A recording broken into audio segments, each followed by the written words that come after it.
मेरी माँ single mother हैं। मैंने बचपन से लेकर आज 21 वर्ष की उम्र तक केवल उन्हें ही देखा और जाना है।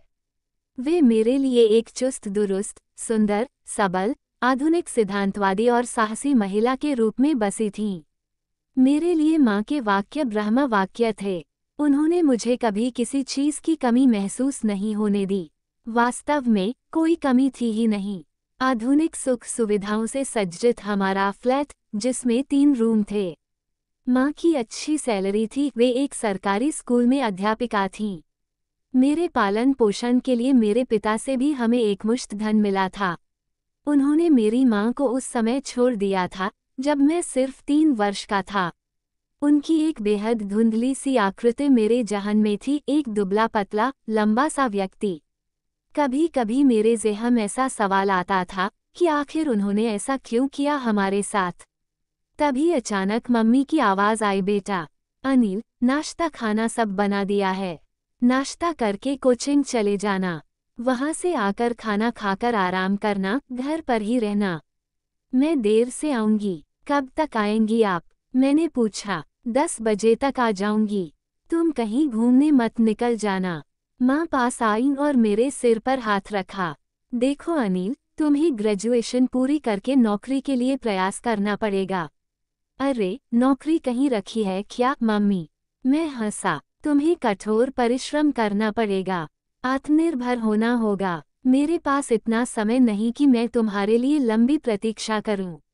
मैंने मुस्कुराकर कहा, तुम मेरे लिए प्रतीक्षा करना मम्मी। अभी तो मैं सिर्फ 21 साल का हूँ। मेरे पास बहस के लिए समय नहीं है। माँ सख्त लहजे में बोली, 2 महीने बाद तुम 22 वर्ष के हो जाओगे। तुम्हारी नौकरी और शादी, बस मैं केवल 2 ही बातें सोचती रहती हूँ। वो रुकी, फिर उनकी आवाज़ धीमी पड़ गई। पिछले 17 साल से अकेली मैं किस तरह से एक दूधमुन्हे बच्चे को लेकर इस संसार में संघर्ष करती आई हूँ, ये केवल मैं ही जानती हूँ। तलाक के बाद तुम्हारे पिता से तुम्हारे लिए कोई अपेक्षा करना व्यर्थ है। माँ का कंठ भर आया और मैं सचेत हो गया। मैं तुम्हारी परिस्थिति से भली भांति अवगत हूँ माँ। तुम जैसा कहोगी मैं वैसा ही करूँगा, तुम्हारा सहारा बनूंगा। माँ हल्के से बुदबुदाई, तुम अपनी सहायता करो बेटा, मेरी नहीं, और बैग उठाकर बाहर निकल गईं। मिसेस अर्चना राठौर, मेरी माँ, आज भी युवा और आधुनिक थी। अच्छे पाश्चात्य वस्त्र, मेकअप और लेटेस्ट केश विन्यास में वे बेहद सुंदर लगतीं।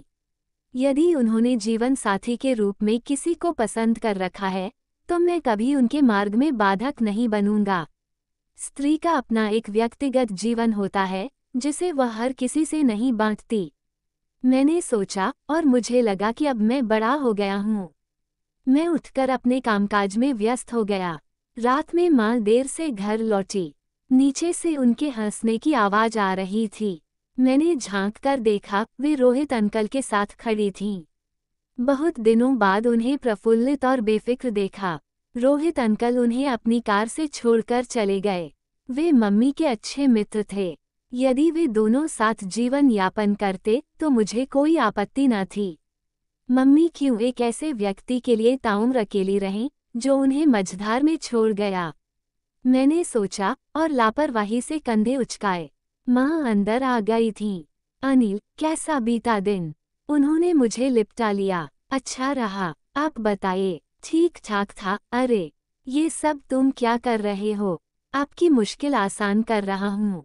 देखिए, मैंने छोले पूरी बनाए हैं, साथ में बूंदी वाला रायता भी। अरे वाह, मेरा बेटा इतना समझदार हो गया है। लेकिन मैं तो खाना खाकर आई हूँ। मैं थोड़ा झुंझला गया पर फिर मुस्कुरा दिया। माँ खुश थीं, बस यही काफ़ी था। ओह, लेकिन आपने बताया ही नहीं, मैं निरुत्तरा रह गया। लेकिन कोई बात नहीं, मैं कल इसे खा लूंगी। मैं अकेले खाना खाते हुए गुनगुनाती प्रसन्न मम्मी को देखता रहा। मम्मी रोहित अंकल के साथ घूमकर लौटने के बाद हमेशा प्रसन्न रहती थी। मेरे लिए मम्मी क्यों अकेली रहे? उन्हें भी खुश रहने, सजने संवरने और जीवन के अन्य आनंद का भागीदार होने का पूरा हक है। क्यों एक अकेली स्त्री को बच्चों और परिवार के कारण अपनी व्यक्तिगत प्रसन्नता से समझौता करना पड़ता है? हर वक्त उससे ही त्यागमयी नारी बनने की अपेक्षा क्यों की जाती है। मैं मम्मी के बारे में अक्सर सोचता था कि कैसे उन्हें एक बेहतर जिंदगी दी जा सके। यद्यपि वे किसी भी प्रकार से पीड़ित या शोषित नहीं थी, आर्थिक रूप से हम समृद्ध थे, मनमर्जी के मालिक थे। मम्मी ने भी कई प्रकार के किटी क्लब और सामाजिक संस्थाओं से स्वयं को जोड़ रखा था। वे बिंदास थी, रोहित अंकल के साथ बिना संकोच घूमती फिरती थी। किंतु फिर भी वे अकेली थी। एक दिन उनका मूड अच्छा देखकर मैंने कहा, मम्मी, आप अकेले ही सारे दायित्व का निर्वाह करती हैं। क्या ऐसा संभव नहीं कि आप एक से दो हो जाएं? ये तुम क्या कह रहे हो? वे चौंक गईं। क्यों? इसमें कैसी शर्म? मैंने कहा, यदि पुरुष तलाक के बाद दूसरी शादी करने के लिए स्वतंत्र है, तो स्त्री क्यों नहीं? मम्मी कुछ देर तक मुझे नजरों से तौलती रही। फिर बोली, तुम रोहित के बारे में तो नहीं कह रहे हो? मैं किसी के बारे में नहीं कह रहा था, माँ। मैं तो सिर्फ आपके अकेलेपन की बात कर रहा था। तुम बड़े हो गए हो, अपने ढंग से सोचते हो, लेकिन बेटा, इस दुनिया में हर किसी को मुकम्मल जहां नहीं मिलता। मैं ऐसी ही हूँ, लेकिन क्यों? आप दोनों एक दूसरे को पसंद करते हैं, तो विवाह क्यों नहीं कर सकते? अनिल, तुम्हें जल्द से जल्द अपने पैरों पर खड़े होने के बारे में सोचना चाहिए। मेरी चिंता छोड़ो, लेकिन क्यों, बताए ना, मम्मी। मम्मी कुछ क्षण तक मुझे विचित्र निगाहों से ताकती रहीं, फिर बोलीं, यदि मैं दूसरी शादी कर लूं, तो मुझे इस घर से बेदखल कर दिया जाएगा और मासिक 10,000 की निर्वाह राशि भी नहीं मिलेगी। मम्मी चुनौतीपूर्ण अंदाज में मेरे चेहरे के उतार चढ़ाव को भांप रही थीं, किंतु मेरे चुप रहने पर वह अपने कामकाज में व्यस्त हो गईं। उस दिन के बाद मम्मी मुझसे खुलकर बात करने लगीं। रोहित अंकल के बारे में बेबाकी से चर्चा होती, कभी कभी वह उनके साथ दूसरे शहर की यात्रा भी कर आती। उनका हमारे घर में दखल बढ़ने लगा, किंतु मुझे बुरा नहीं लगता। मेरे लिए माँ का सुख और संतोष ही सबसे बड़ी बात थी। फिर मैंने ज्यादा समय नहीं लिया। रात दिन कठिन परिश्रम किया और लगनपूर्वक अपने लक्ष्य की प्राप्ति में जुट गया। दोस्तों और मनोरंजन को दरकिनार कर दिया, मौज मस्ती से भी एक निश्चित दूरी बना ली, और अंततः मैं सफल हुआ। मात्र 3 वर्ष के भीतर ही मैंने ग्रेजुएशन पूरा किया, कोचिंग के द्वारा बैंकिंग के कई एग्जाम दिए और अंततः SBI बैंक में प्रोबेशनरी ऑफिसर के रूप में मेरा चयन हो गया। मेरी पहली पोस्टिंग मध्य प्रदेश में हुई। माँ बेहद उदास थी, मेरी पैकिंग करते करते मुझे तरह तरह के निर्देश दे रही थी। मैं आधी बातें सुन रहा था, आधी नहीं। रोमांचित था, उत्साह से लबरेज। अपने पैरों पर खड़ा होने का आनंद ही कुछ और था। आज रात की ट्रेन थी। मम्मी भी साथ आना चाह रही थी, किंतु घर और स्कूल की जिम्मेदारी थी। उन्हें मना कर दिया। शुरू में सोचा, 1 हफ्ते होटल में रहूंगा, फिर बैंक कर्मियों की मदद से किराए का घर लूंगा या पेइंग गेस्ट बन जाऊंगा। कुछ जरूरी सामान खरीदकर घर में प्रवेश किया तो माँ की आवाज़ कान में पड़ी, जिस बात से मैं सबसे ज्यादा भयभीत थी, वह सब कुछ होने जा रहा है। वो उसी शहर में जा रहा है जहां उसके पिता रहते हैं। पिता? मैं ठिठक गया। अंकल ने कहा, अरे अर्चना, उसे कुछ पता ही नहीं है कि वे कहाँ रहते हैं। ना मोहल्ले की जानकारी, ना कॉलोनी की। तुम बेवजह डर रही हो। माँ की आवाज़ थोड़ी और धीमी हो गई, फिर भी कभी कहीं उनसे भेंट हो गई तो पहचानेंगे कैसे एक दूसरे को? अंकल बोले, अनिल की अपने पिता में कोई रुचि नहीं है, अन्यथा तुमसे उनके बारे में पूछता जरूर। क्या पता, खून उबाल मारता है। रोहित? माँ बोली, मुझे डर लग रहा है रोहित। मैंने ज्यादा नहीं सुना, खासकर अंदर आ गया। मुझे देखकर उन्होंने दूसरी बातें शुरू कर दी, पर इसके बाद मेरे मन में तूफान उठने लगा। पापा मध्य प्रदेश में रहते हैं। वर्षों पुरानी एक धुंधली तस्वीर जहन में कौंध गई। बेचैनी बढ़ने लगी। रात में जब मम्मी मेरे रास्ते के लिए खाना बना रही थी, मैंने चुपके से उनकी अलमारी खोली, लॉकर में खोजबीन की और फिर मिल गया पिता की फोटो, फोन नंबर, पता। मैंने तुरंत सब जेब में रख लिया, पर तभी एक पेपर पर नजर अटक गई। मैंने उसे खोला और हक्का बक्का रह गया। मम्मी और रोहित अंकल की कोर्ट मैरिज की फोटोकॉपी थी। मैं कर्तव्य विमूढ़ खड़ा था, तभी मम्मी आ गई। मेरे हाथ से चाबी लेकर बोली, अलमारी क्यों खोली तुमने? मेरी नई वाइट वाली शर्ट नहीं मिल रही है। माँ, मैंने जल्दी से बहाना बनाया, तुम्हारी अटैची में ऊपर ही रख दी है। अच्छा, देखती हूँ। मैंने पलटकर जाते हुए देखा तो मम्मी अपने कागज पत्र संजो रही थीं। फिर उन्होंने अलमारी बंद कर दी। स्टेशन पर मम्मी सुबकने लगीं। मैं पहली बार उनसे अलग होकर कहीं जा रहा था। मैंने उन्हें समझाया, पर ट्रेन चल पड़ी। रोती हुई माँ को रोहित अंकल ने अपनी बाहों का सहारा दिया और उन्हें लेकर स्टेशन के बाहर चल पड़े। ट्रेन ने रफ्तार पकड़ ली। मैं निश्चिंत होकर टेक लगाकर बैठ गया। मम्मी अकेली नहीं थी, लेकिन अंतर मन में कुछ दरक सा गया। अपने जीवन की इतनी बड़ी सच्चाई उन्होंने मुझसे छुपाकर रखी। मध्य प्रदेश, ब्रिटिश ऐतिहासिक इमारतों वाला, ताप्ती नदी के किनारे बसा पारंपरिक नगर। केसर बाग स्थित होटल बहुत महंगा तो नहीं था। मैं बैंक आने लगा, लोग अच्छे थे। सप्ताह भर में फ्लैट मिल जाने का आश्वासन भी मिल गया। रात में प्रतिदिन मम्मी घंटों मुझसे बातें करते करते सो जाता। आज पहला संडे था। मुझे देर तक सोने की आदत नहीं थी, किंतु आज मेरी आंखें देर से खुलीं। चाय पीते पीते मैंने वे पेपर निकाले जो मम्मी की अलमारी से चुराए थे। पता देखा और पिता की तस्वीर देखने लगा। दुबले पतले, प्रभावहीन व्यक्ति, जो किसी भी रूप में मेरी सुंदर माँ के योग्य नहीं थे। लेकिन उन्होंने एक छोटे से बच्चे के साथ उन्हें घर से निकाल दिया, तलाक दे दिया। मेरी माँ बेसहारा पुत्र के साथ न्याय की आस में संघर्ष करती रही और अंत में कोर्ट के आदेश से बच्ची की परवरिश के लिए गुजारा भत्ता और एक फ्लैट मिला। माँ को तलाक मिल गया, बाद में वे भी नौकरी करने लगी, जिंदगी ठिकाने लग गई। मुझे इनसे मिलना ही होगा, वर्षों पुराना हिसाब चुकता करना है।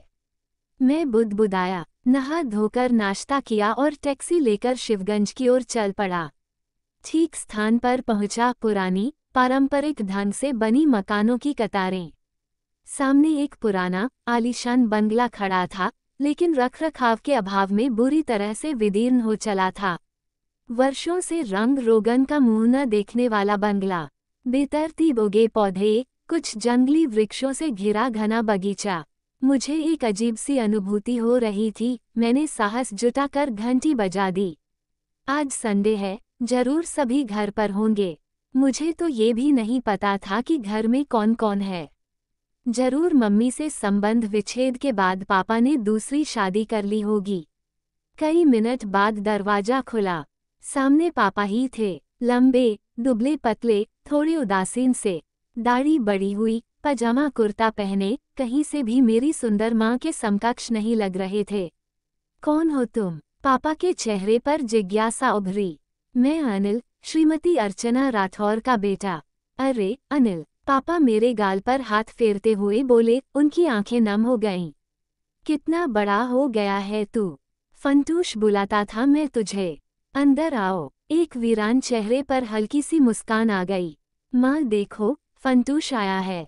मैं अंदर आ गया। घर में सब कुछ था, लेकिन गृहस्वामिनी की उदासीनता से सब बिखरा हुआ और असज लग रहा था। पापा जैसी ही दुबली पतली दादी भी थीं। व्हीलचेयर पर बैठे दादाजी के भी दर्शन हुए।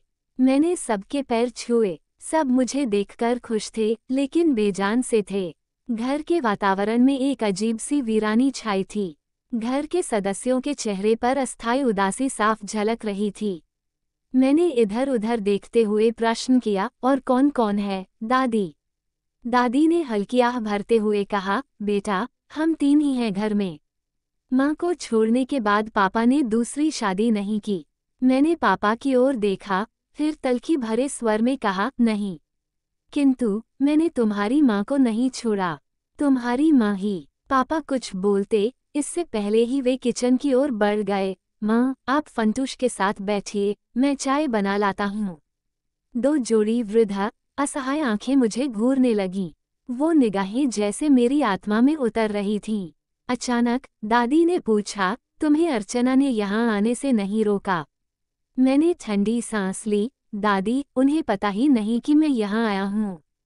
दादी की आंखों में आश्चर्य था। कैसी है वो? और तुम क्या कर रहे हो, बेटा? वर्षों बाद तुम्हें देखकर हम सबको बहुत खुशी हुई। तुम्हारे दादाजी लकवे के शिकार हैं, ठीक से बोल भी नहीं पाते। हम सबने तो तुमसे मिलने की आस ही छोड़ दी थी। मैंने हल्का सा मुस्कुराते हुए कहा, दादी, मुझे बैंक में जॉब मिल गई है, यहीं आपके शहर में। मेरी बात सुनकर दादी कुछ पल खामोश रहीं, फिर बोली, बहू ने कोर्ट से ऑर्डर लिया था कि तुम्हारे पिता यदि तुमसे मिलने की कोशिश भी करेंगे तो वह उन पर केस कर देगी। क्यों? मेरा दिल तेजी से धड़कने लगा। दादी ने गहरी सांस ली और बोलना शुरू किया, तुम्हारी माँ ने कोर्ट से इजाजत ले रखी थी। उसने तुम्हारे पिता को खतरनाक मानसिक रोगी बताया। तुम्हारी माँ ने कोर्ट में ये कहा था कि तुम्हारे पिता ने उसे मानसिक और शारीरिक रूप से प्रताड़ित किया है। उसने डॉक्टर रोहित द्वारा बनाई झूठी मेडिकल रिपोर्ट कोर्ट में दर्ज करवाई थी, जिसमें तुम्हारे पिता की मानसिक स्थिति का गलत विवरण था। मैं अवाक था। दादी अनवरत बोल रही थी, तुम्हारी माँ ने केवल फ्लैट और रुपयों के लिए मेरे सीधे साधे पुत्र से शादी की थी। मेरा चेहरा तमतमा उठा। दादी, आप ये मनगढ़ंत कहानियां सुनाकर मेरी माँ का चरित्र हनन क्यों कर रही हैं?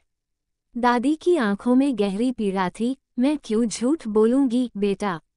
सब सच है। तुम्हारी माँ ने केवल फ्लैट और रुपयों के लिए मेरे सीधे साधे पुत्र से शादी की थी। उसका डॉक्टर रोहित से विवाह पूर्व का रिश्ता था। रूप रंग में सीधे साधे मेरे बेटे से उसकी पटरी नहीं बैठी, वो उसे रास नहीं आया। झूठी कहानियां गढ़कर उसने तुम्हारे पिता से संबंध विच्छेद कर लिया, तुम्हारे भरण पोषण के लिए मोटी रकम और फ्लैट का आवेदन किया, जिसे कोर्ट ने स्वीकार कर लिया। पापा ने कुछ नहीं कहा, मैं पूर्ववत व्यग्र था। दहेज प्रताड़ना और घरेलू हिंसा का ऐसा भय दिखाया कि वह वैसा ही करता गया, जैसा तुम्हारी माँ ने मेरे डरपोक बेटे से करवाया। मैं शब्द बैठा रह गया। आज इस उम्र में तुम्हारे पिता हम पति पत्नी का पालन पोषण कर रहे हैं। स्वयं खाना बनाता है, खिलाता है, नौकरी करता है, सामान, दवा सब लाता है। हमारे दायित्व के कारण ना कहीं जाता है, न आता है, न मित्रों को घर बुलाता है। कारावास की सजा भुगत रहा है वो, तुम्हारा बाप। ना किए गए अपराध का दंड झेल रहा है। दादी धीरे धीरे सिसकने लगी, ताकि पापा उन्हें ना सुन लें। मैं हतप्रभ बैठा था। मुझमें इतनी हिम्मत ही नहीं बची थी कि मैं दादी को दिलासा दे पाता। मैंने तुम्हें सब कुछ बताया क्योंकि तुम्हारे पिता अपने मुंह से तुम्हें कुछ नहीं बताएंगे। वो तुम्हें आज भी बहुत प्यार करते हैं। दादी ने वार्तालाप में पूर्ण विराम लगाया, क्योंकि पापा ट्रे में खाने का बहुत सारा सामान लेकर मुस्कुराते हुए अंदर आ रहे थे। माँ की आंखों में आंसू देखकर उन्होंने डपट दिया। फिर पिता ने अपने हाथ से उन्हें कॉफी, ब्रेड, बटर खिलाया, उनका मुंह पोंछा और जुट गए मुझे प्यार से खिलाने। मिठाइयाँ, पकौड़ियाँ, पापड़, चिप्स, ब्रेड, बटर और भी जाने क्या क्या। मैं आंखों में आंसू भरे सब खाता रहा। पेट भर गया था तब भी। बहुत देर बाद मैं उठने को हुआ। बारी बारी से सबके पैर छुए। वे शब्द आंखों से आशीर्वाद देते रहे। मैं बोला, पापा, मैं यहीं आकर रहूंगा, आप सबके साथ। शाम को ही होटल से सारा सामान लेकर आता हूँ। बेटा, तुम्हारी माँ इसका विरोध करेगी, नाराज होगी, हम फिर मुसीबत में पड़ जाएंगे। कमरे में एक गहरी चुप्पी छा गई। पापा बोले, कुछ नहीं होगा, आप निश्चिंत रहिए। हम दोनों एक दूसरे को देखते रहे। अचानक जाने किस भावना के वशीभूत होकर मैं उनसे लिपट गया। उन्होंने भी मुझे बाहों में भर लिया। भरे मन से मैं वहां से लौटा। सामान पैक करते हुए मैंने कई निर्णय किए। दूसरे दिन एक कार बुक करके सामान लेकर पापा के पास जाने ही वाला था कि तभी मम्मी का फोन आ गया। अनिल, तुमने आज फोन नहीं किया? हाँ मम्मी, मैं व्यस्त था, सुबह पापा से मिलने गया था। क्या? तुम्हें उनके घर का पता कैसे चला? तुमने मुझसे पूछे बिना वहां जाने का साहस कैसे किया? मम्मी चीख पड़ी। वह क्रोधित थीं। वो सब मैं बाद में बताऊंगा, पहले आप बताइए, आपने इतने वर्षों तक मुझसे कितनी बातें छुपाकर रखीं? क्या आपने मुझसे कहा कि पापा ने आपको तलाक दिया, आप पर शोषण और प्रताड़ना की, लेकिन इन सब बातों में कोई सच्चाई नहीं थी?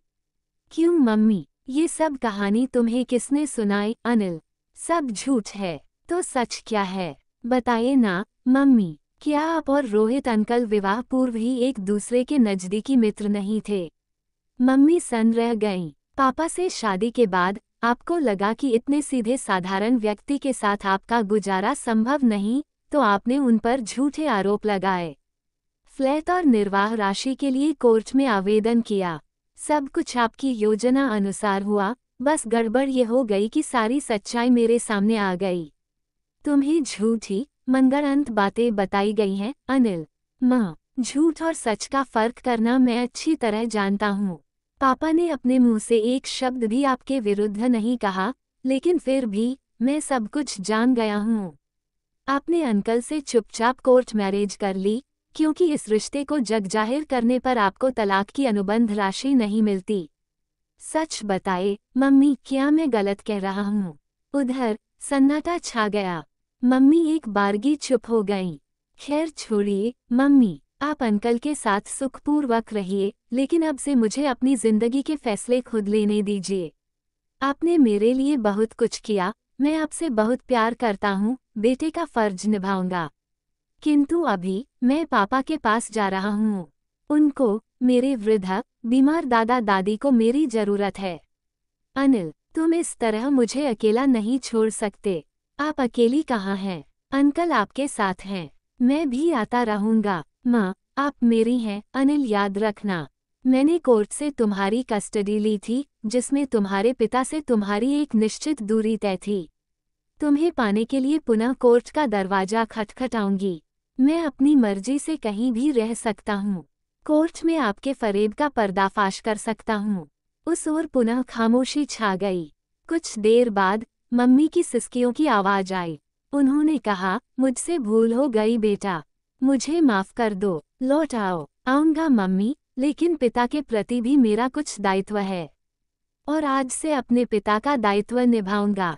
पापा अब आपको निर्वाह राशि नहीं भेज पाएंगे। बहुत आर्थिक कष्ट उठाया है उन्होंने। उनके बोझ को कम करने जा रहा हूँ। आपको और रोहित अंकल को नए जीवन की शुभकामनाएं कहकर मैंने फोन काट दिया। कैब आ गई थी। सारा सामान लादकर मैंने फोन से पापा को सूचित किया। पापा, मैं आ रहा हूँ। रात का खाना संग खाएंगे। आओ बेटा, हम सब तुम्हारी प्रतीक्षा कर रहे हैं। पापा ने उत्फुल्ल स्वर में कहा। मैंने फोन काट दिया। मेरे चेहरे पर संतोषपूर्ण मुस्कुराहट फैल गई। दिल में फैली धोखे की कालिमा को छांटने की पूरी तैयारी कर ली थी मैंने। पापा की छांव में मेरा भविष्य मेरी राह देख रहा था। तो बस आज की कहानी में इतना ही। कहानी पसंद आई हो तो वीडियो को लाइक करें, चैनल पर नए हैं तो सब्सक्राइब करना ना भूलें। मिलते हैं नई कहानी के साथ। तब तक के लिए धन्यवाद।